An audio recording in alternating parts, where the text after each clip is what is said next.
man, I do good at fantasy football every year. I know what's going on. So I pump my chest up and open my account. The first week I win some money. I'm like, oh, I'm good. Like, I'm really good. For like the next 5 weeks, I get my butt kicked. I'm like, I'm done. I haven't touched it since I realized I'm not that good.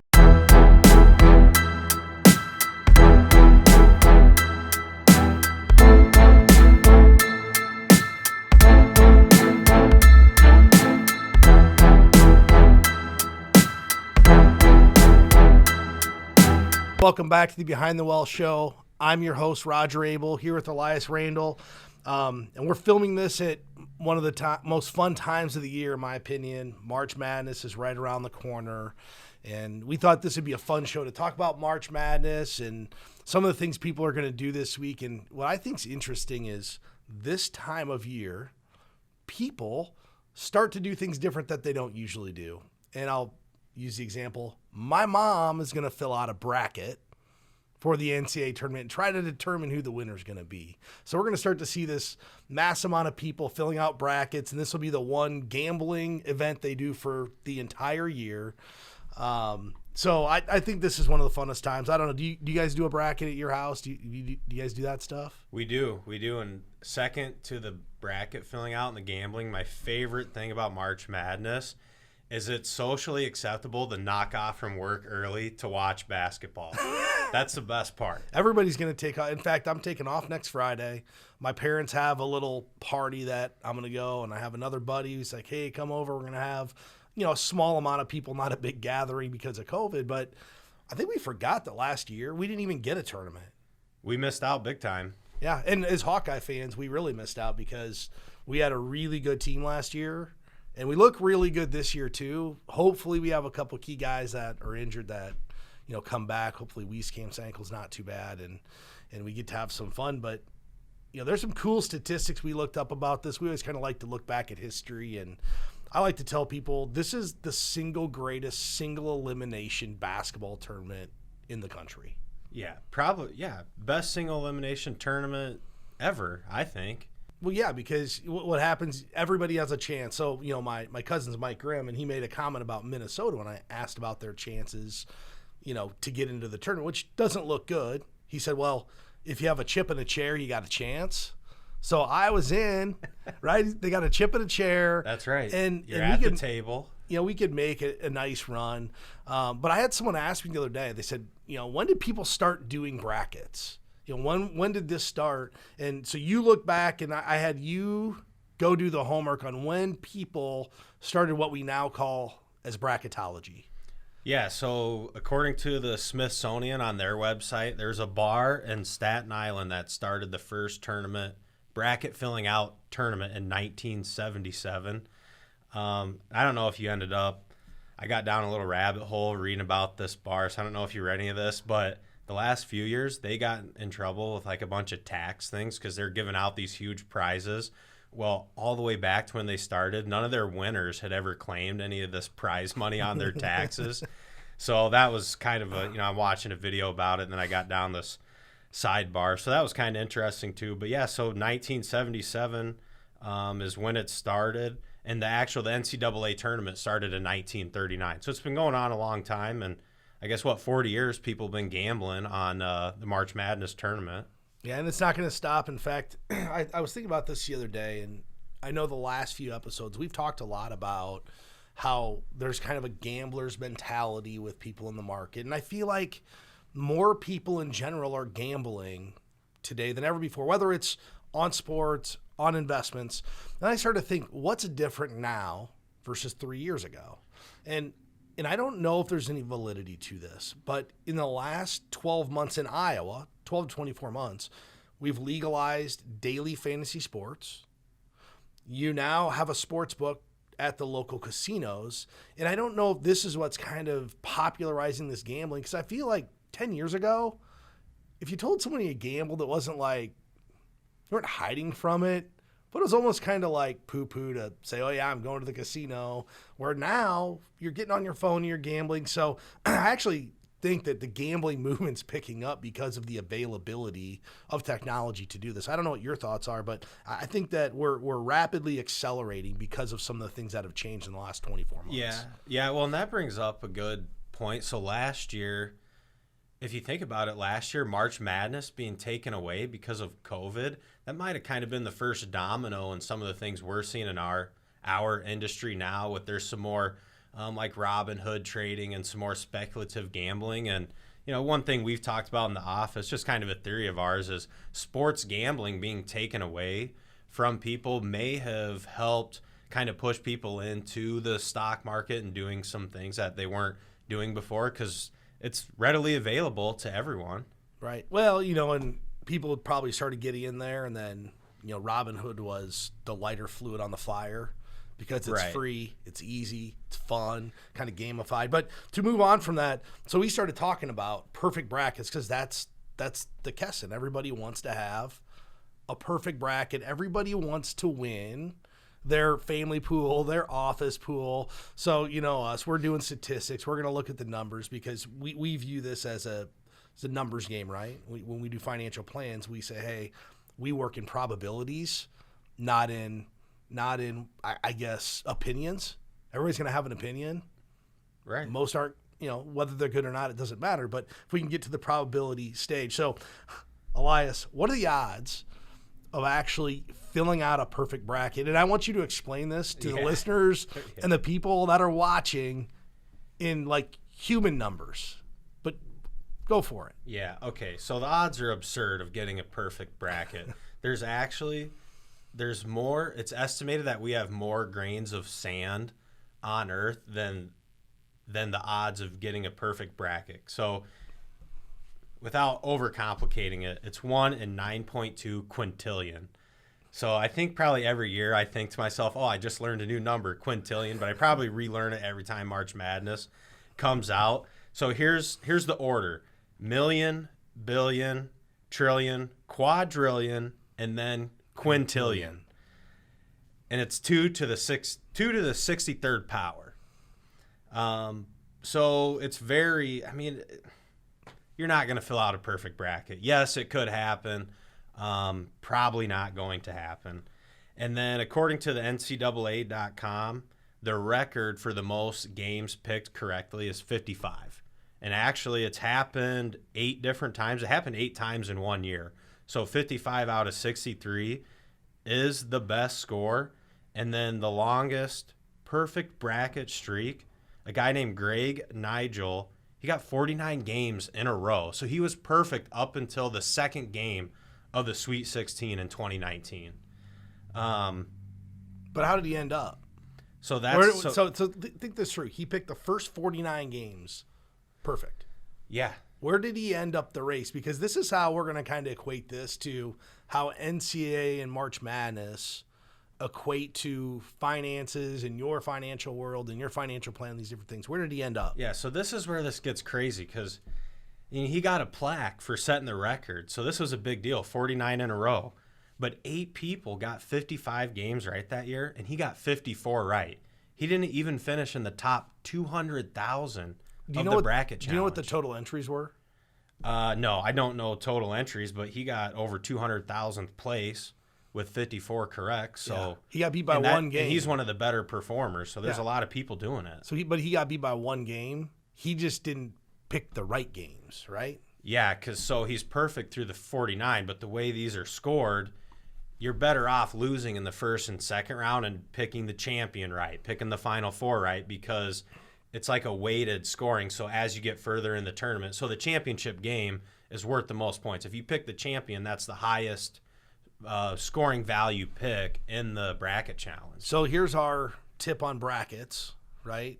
Don't stress the early games because someone picked 49 games correct and he didn't win. So people go out there and we all fall in love with the Cinderella. We want to say, hey, I'm going to be a hero and I'm going to pick the 16 to knock off a 1. Most of the time, you're better off rolling with the schools that have the best chance to get to the Elite Eight, the Final Four, and win the championship. Right? If you go throw the Hawkeyes in the championship game, we all hope they win. I'm picking them.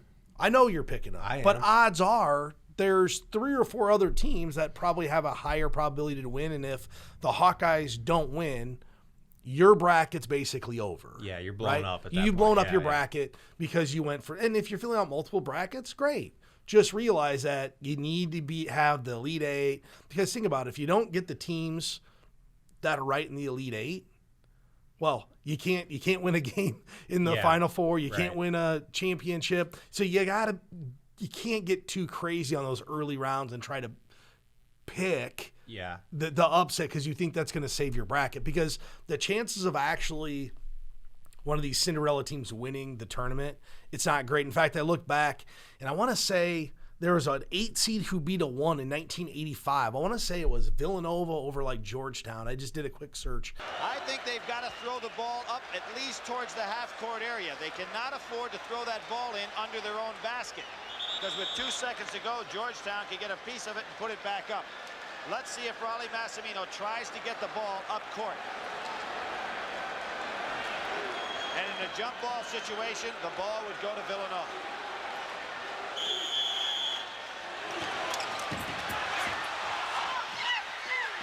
That's it. Villanova has done it. Yeah, so Villanova in 84 or 85, that's one of the great Cinderella teams of all time. Yep. Yeah. And, we've had Hawkeye teams that have been close. We have local legends. Yeah, we do. Living here that were on Hawkeye teams that had a great shot. And, unfortunately, things just didn't go the way they wanted. But hopefully this is the year for the Hawkeyes. Yeah, so one thing I found interesting when we were looking at, like, strategies to pick out a top bracket. So this video I watched, one of the keys was what you were just saying, like, don't worry about the early rounds. And they were saying how in the early rounds, you're going to take excessive risk in order to get a perfect bracket, but the later rounds are more important. So that was like, that caught me because I was like, oh yeah, excessive risk. That's something we talk about all the time and we'll get into later in the show. But even just filling out your bracket, trying to chase Cinderella, it's really not even worth it. But it's fun, right? So, oh, it depends on where you lie, right? If you are just making this fun and you want to just follow your team and have a fun bracket, well, do what you want. But we're competitive. Yeah. So we're trying to beat the other guy. So, if you're competitive, the late rounds matter. But it leads right into, the first way that March Madness and finances correlate. And we're going to cover the 9 things you can get out of March Madness. And the first one is that financial planning isn't about being perfect. If you think about it, Greg Nigel finished out of the top 200,000 because he was trying to be perfect. And investing isn't about selecting the perfect portfolio. If we really think about it, there's not a perfect investment because we don't really know. But what investors can do is they can focus on the things they can control, because you can't control if a 15 beats a 2. That's out of your control. That's highly unrealistic to happen all of the time. So what are the 4 things we can control? We can control our asset allocation. We can control our cost. We can minimize taxes, and we can optimize the asset location of where things are between Roth IRA, traditional IRAs, 401ks, taxable accounts. These are really the things that, if you think about it, we can focus on. So instead of saying, hey, I need to find the perfect or best investment, work in what we call the sphere of control. Yeah. So in this, I wanted to ask you this question because you've been an advisor for almost 20 years. So one, have you been perfect in your career? Have you always picked winners? And then in times where maybe you weren't perfect, what did you learn from those times? And I guess, how do you adapt and move on from there when you're in a situation where, okay, I wasn't perfect here? No, that's a great question. We're not perfect. And if someone tells you they are, you probably should just run the other way, because they're not either. Or they haven't done it long enough, right? You could run into someone who's been in this business for, 2 years. They say, I've never sold someone a losing investment. Well, okay, maybe. You haven't been around for 20 years. Right. So yeah. It's the law of averages. So I say I wouldn't worry about being perfect. I don't try to be perfect. What I try to do is create asset allocations for people based upon the results of a well-written financial plan, and that'll take us to the championship game. Because remember, if early on or any time through there we don't pick the perfect investment, it doesn't matter. It's the long game. Can we be right 9 out of 10 times versus being right 1 out of 10 times and picking the one Cinderella that happens to make it to the Sweet 16, which at the end of the day doesn't even matter. You know, a show or two ago we talked about the idea of someone investing $1,000 into some individual stock because they got a tip from the guy roofing their house. Well, at the end of the day, if you put $1,000 into it, how much does it actually have to go up percentage-wise to even be meaningful in your long-term financial plan? And it's massively. The chance of it ever becoming a meaningful part of your plan is, you know, completely not unrealistic, but most of the time it's just not going to happen. For those one-off ideas where I'll just throw $1,000 in it because, well, even if you get 20 times your money on your return, well, you have $20,000 now, and that's not like, yeah, $20,000 is a lot of money, but in the big picture of your long-term plan, that's, you know, that's less than a year of income that you're going to draw out of your portfolio. It's not going to change your long-term results, which kind of leads into the number two thing we can take away. And it's, if you're in this for the long game, stick with the blue chip programs, right? Stick with things that are tried and true, have long-term track histories, and in good risk-adjusted returns associated with them. It's not relevant to pick the perfect investment. It's relevant to accomplish your goals. You know, bracket challenges, the scores are based upon what round you win. So if you kind of correlate that to your financial plan, well, if I don't win in year 22, because think about it, let's say you're 22 and you pick the perfect investment and you happen to put $1,000 in and it doubles, it's worth $2,000. Well, later on, it's not about picking the perfect investment. It's not having implosion, because the person who picked the perfect investment had a higher likelihood of actually losing in the first round of the bracket than winning. So flip that. If you're 65 and you're trying to pick the perfect investment, are you going to put it all on the line? And at 65, what? That's a Sweet 16, the Elite 8 now of your financial life, I guess. Yeah, I mean, think about it. Your life goes in phases. You got the first round, 64 teams. You're playing down the championship rounds when you're like 60 or 65, and all you have to do is just not mess it up, right? Because you're not going back to round one. You might not win the championship, but that doesn't mean that you have to go back to square one unless you try to be perfect and make a bad pick, because you have to get there. Right. Well, and just to make an analogy to the March Madness brackets, so Greg Nigel, he had 49 in a row, and he didn't even finish in the top 200,000 for that year's tournament because he got 54 out of 63 right. 8 people got 55 out of 63 right. And I don't remember exactly, but I don't think he picked the championship game right, so he lost out on a lot of points there.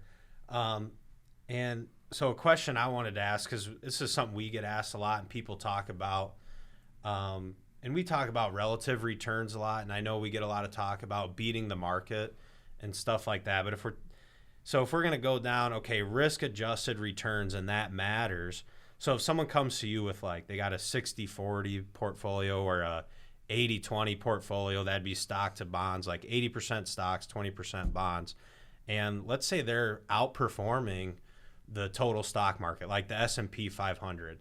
What does that signal to you? And then what does that signal to you as an advisor? And what do you start to think? And how do you process that? And what's the conversations you have? Well, I think if you had an 80-20 portfolio, or especially a 60-40 portfolio, the chances of you outperforming the market that's probably not going to happen.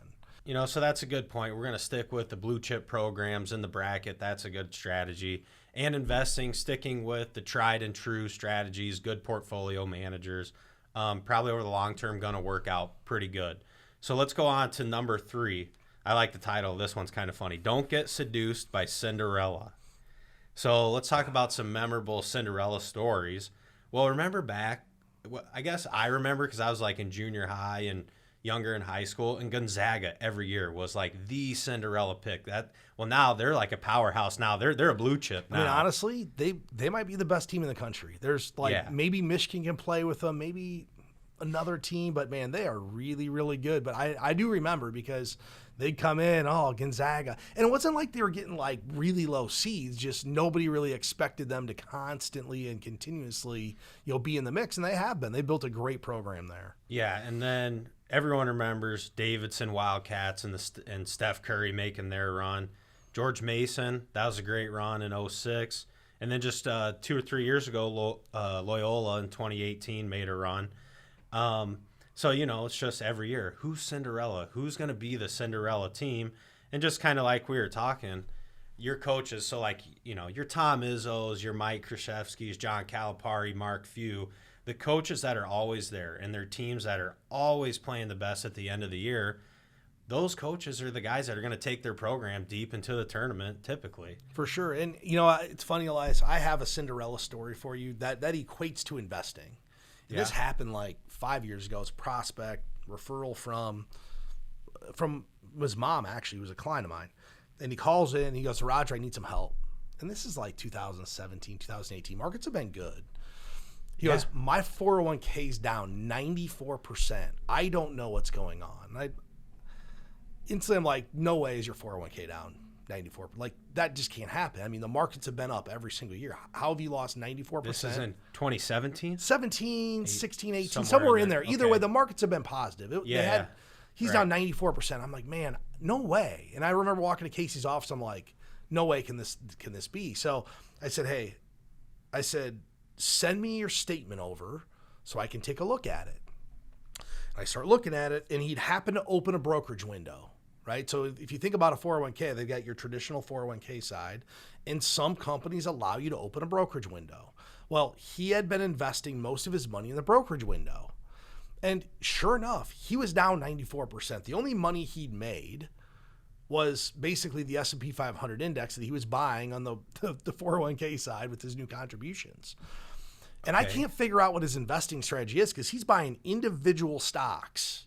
In the brokerage window. Individual stocks. He's chasing, we're going to get to Cinderella.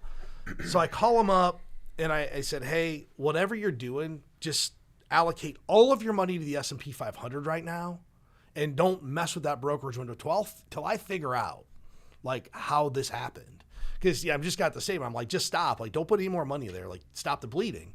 Yeah, so this is like a total. This needs a reset. Something's massively wrong here. So he calls me back. He goes, Roger. He goes, it's kind of expensive. It's like, whatever the cost, $111 a share. And the light bulb went off in my head. I go, whoa, time out. I go, how are you picking your stuff you're buying in the brokerage window? He goes, well, I'm buying the stuff that has the lowest share price because that has the best chance to make money. So he's trying to bet on the underdog. Well, I started really digging in. He was basically buying coal companies that were going bankrupt. Because he's just picking on... He's picking on pure share price. Did he know that they were coal? Nope, because he didn't research it. He just saw lowest share price. He thought that share price predicated the opportunity for returns. So just because something looks pretty and we think it could go up or it's really cheap does not mean that you're going to have success. In fact, most of the time there may be failure associated with it. But when I heard Cinderella, I'm like, that's what he's trying to do. He's trying to find the Cinderella. He's trying to find the lowest share price that has the best chance to go up. So I think a takeaway is don't pick an investment based upon its share price compared to another share price. You would pick its share price relative to its earnings. That's how you select investments. So I thought that was a really, really good Cinderella kind of story. Like that's a good example of the fancy coach turned into the pumpkin at midnight there. I mean, literally all he had to do was just put in the S&P 500. He was a young guy, so this wasn't cataclysmic, but it was a lot of money. It wasn't like $50,000. It was a lot of money. Well, at least he was younger and still had time to get it straightened out. Yeah. So I thought that was good for Cinderella. But you mentioned one, and that leads into number 4, and that great coaching matters. And I think this year something, I don't know how the game we're filming just a day after. Did Michigan State win yesterday? Did you watch? No, I didn't. No. Okay, I don't know if they won or not. We're filming the day after the Michigan State game, but this year, if you look back, Tom Izzo had a really tough time the first half of this year, but they made a good run going into the Big Ten tournament. And it seems like the same coaches are there year in and year out. And I get it. Part of it is because they work for iconic programs, right? They work for the Dukes, North Carolina, Kansas, Tom's, all these guys. They're in iconic programs, but they're there because they're the best. So if I'm betting, I want to bet on the best coach. And if you think about how people are investing and how we relate this, you either have, if you're investing today, you either have a coach. Well, everybody has a coach. It's either you or somebody else. Yeah, that's right. Right? Yeah. So you have to ask yourself, am I the best coach to put myself in the position of my finances to get to the championship game? Yeah. Well, and it matters. It does matter. And we've talked about on the show, and it's something we do try to talk with people about, that the coaching we provide or the teaching, that's, I guess, in our opinion, the most valuable thing we provide for people.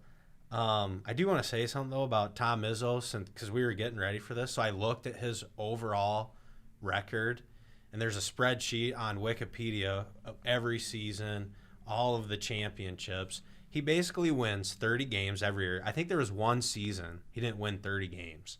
Wins 30 games every year, and then over here, regular season Big Ten champion or tournament champion. And in the years they don't win the regular season, it's like, okay, well, then they won the Big Ten tournament and got into the NCAA, made a good run at that too. Yeah, he's kind of like a wizard. But here's what I think is interesting, because all these coaches have one kind of commonality. They focused on what's most important, which is literally the fundamentals of the game. They're not trying to create the next fancy behind the back, over the top, lob, dunk, pass, whatever it is. They're working on passing, boxing out, taking good shots, picking people, all the fundamentals. And that's what we help people do, right? We try to help people block out the game stops and, man, do I have to buy this stock today? We're literally just doing the fundamental things. How do we make a better pass? How do we have proper shooting form? And we try to put people on track. So that's why great coaches understand that, we have to focus on fundamentals. The other thing they get is that the past doesn't matter. That's right. Tom Izzo's great because he doesn't get up in front and say, we did this last year, or I had this player 4 years ago. Think about this. They're cycling through these players every year. Yeah. So they have to adapt and change. Well, if you're not adapting your financial plan or you're not adapting your strategy, you have what we call a static plan, right? The old school financial planning. You come in, you get a financial plan, throw it in the drawer. Oh, yep, I did a financial plan 7 years ago. Oh, really?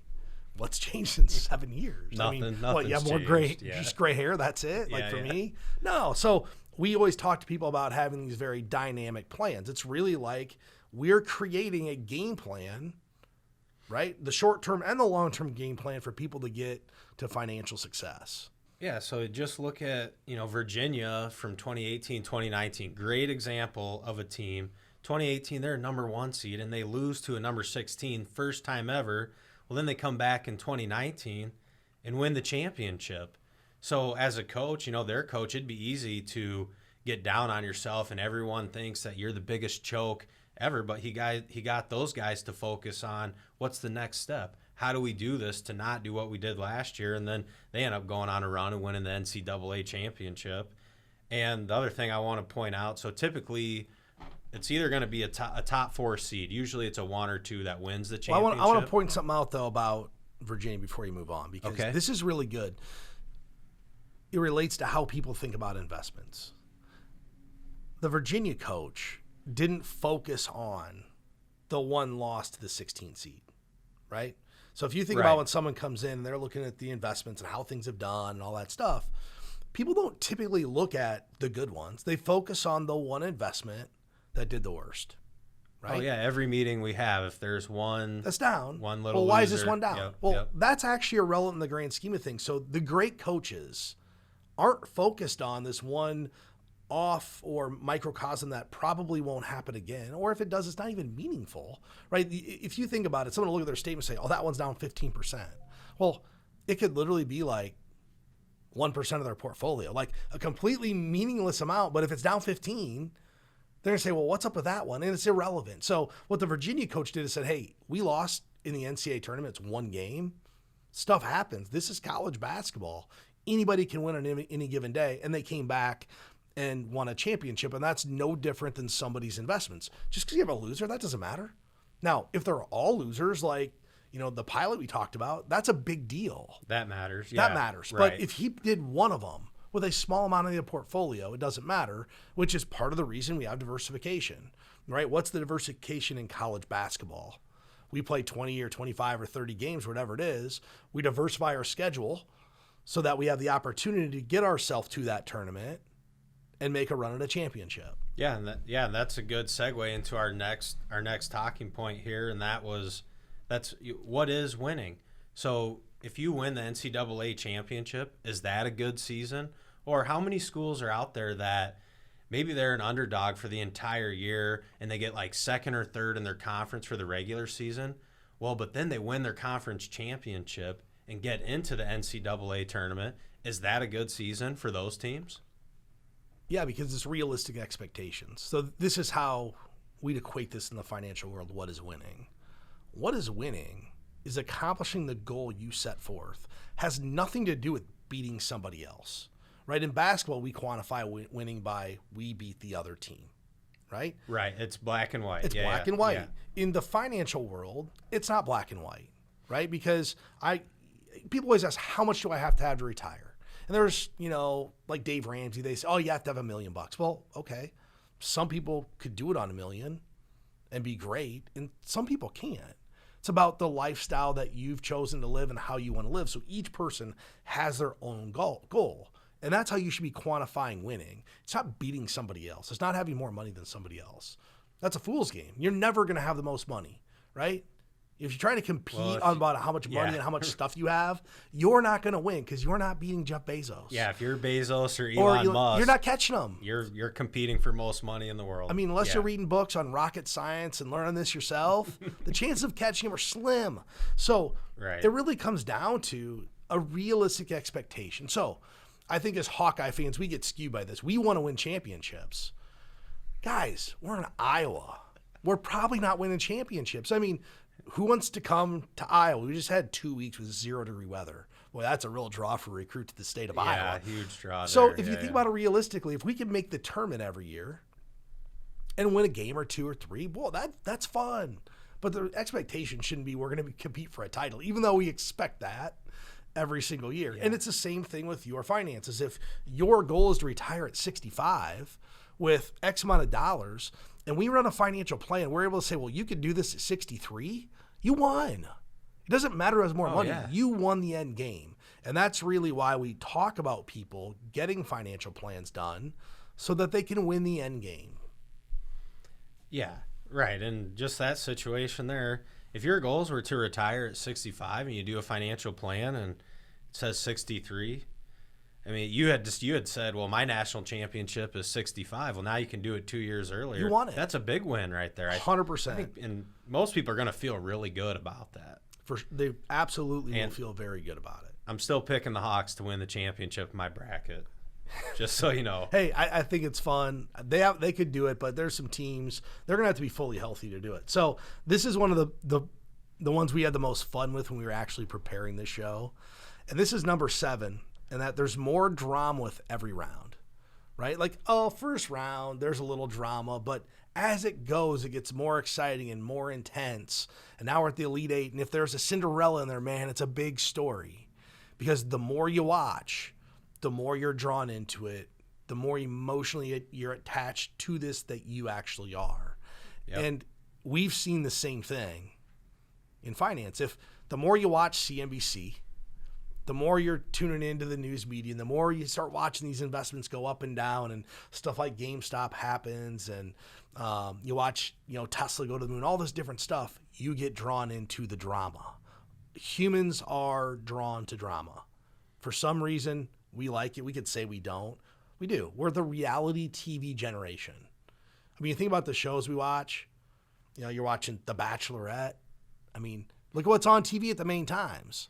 I'm watching Curse of Oak Island. My wife thinks I'm nuts because they don't ever find anything other than some brooches and They're a going lead to, cross. though. Yeah, they're but going they're going to. to. But I watch it every Tuesday night. Gold Rush. Why do people watch Gold Rush on Friday night? Because it's their American dream. Like, it's oh my exciting. gosh, It's exciting. watch this guy mine, get gold fever. So the more drama, the more you watch stuff, the more drama comes with it. And I don't know. You got to eliminate drama in the financial part of your life is the best thing to do. It's not the most fun thing to do to eliminate the drama, but it typically is what's going to help your financial life go to the next level. Yeah, right. And you know me, I'm boring. I'm tried and true. So my financial plan, I'm not relying on a last second buzzer beater. I'm just going for fundamental layup after layup. I'm going to let compound interest work for me.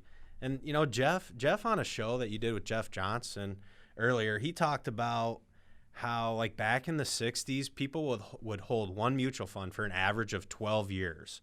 Well, nowadays, people are holding one investment for, like, 12 months or less, I think he said.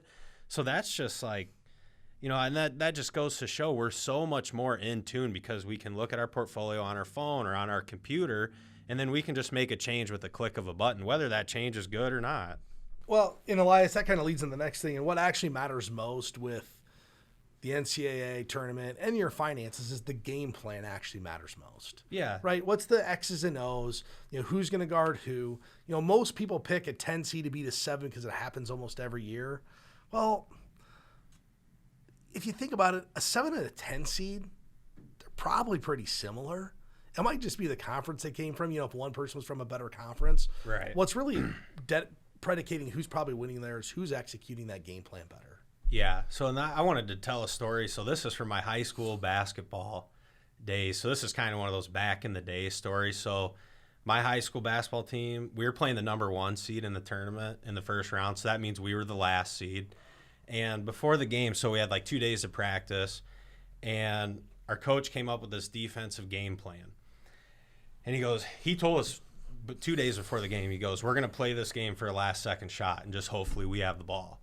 So they had a really good post player, a very good point guard, but they had one guy on their team that had the red light from his coach. His coach wouldn't let him shoot. So we put our best defender on the point guard. We double teamed the post player, guy in front and a guy behind. We left one guy open, and then the guy who had the red light on shooting, we had 2 guys kind of playing a zone. When he got the ball, if he picked up his dribble, they would go find the other person. And it actually worked. Well, okay, it didn't work. We lost the game, but we had the ball last, and our best shooter took a 3-point shot, and it was like an in and out, bounced up, almost came back, and went in. And we would have upset the number 1 seed in our district that year. So I always think back to that, and I'm like, that was a great example of we had a plan, we stuck to the plan.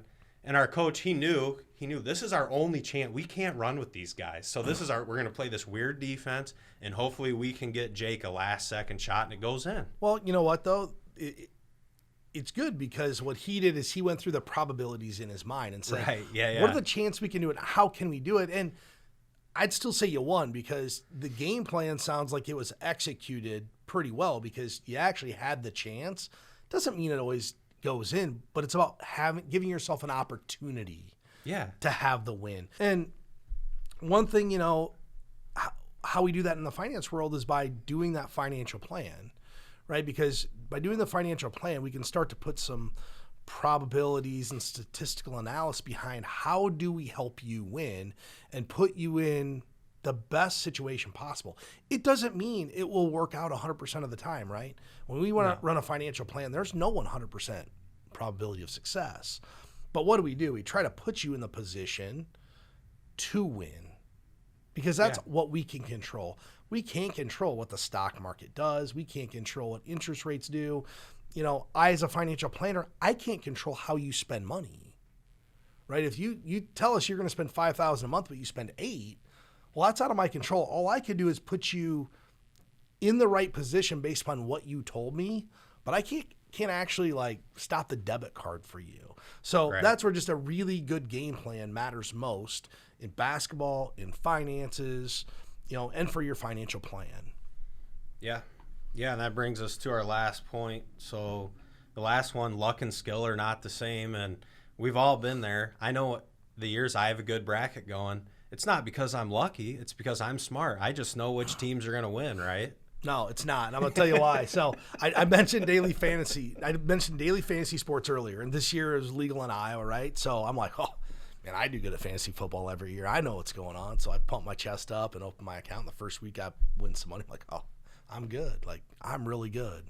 For like the next 5 weeks, I get my butt kicked. I'm like, I'm done. I haven't touched it since. I realized I'm not that good because there's guys who are doing this for a living. Why would I try to compete in daily fantasy sports when there are people that earn their living that way? And it's like what's happening in the stock market today. It's easy to be lucky and think you're good when everything goes up.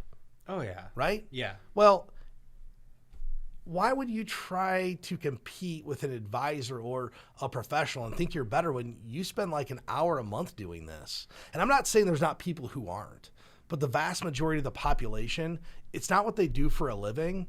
And they may get lucky a little bit, but that doesn't mean you're good. The people who bought GameStop 3 years ago because they just liked the company, and I know someone who did that, like, I just like GameStop. It wasn't because they thought it was going to make money. Just wanted to own it.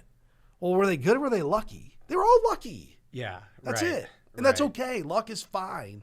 But what we try to do with your financial plan, and we specifically tell people, we try to take luck out of your financial planning. How many people want luck and hope to be part of their financial plan? I would say most people don't. Most people want their financial plan to be based on probabilities that can be quantified for them, that make them feel good at night. And they don't go to sleep and say, man, I hope I get lucky tomorrow. Yeah, and our process, we do our absolute best to take the luck out of it. There's always an element of it. Right, no matter what you do, there's always an element of luck. But if we're making decisions with data to back it up and we're working on probabilities, we're doing our best to take luck out of the equation. We do our best to put people in a position to execute a game plan to get to the final shot. So with that said, Elias, this was actually a really fun show. I hope a lot of people watch it. If you like the show, if you like the videos, hit the subscribe button. Please like the videos. I'm sure we're going to have something good next time. Do you have any closing thoughts, Elias? Go Hawks. Go Hawks.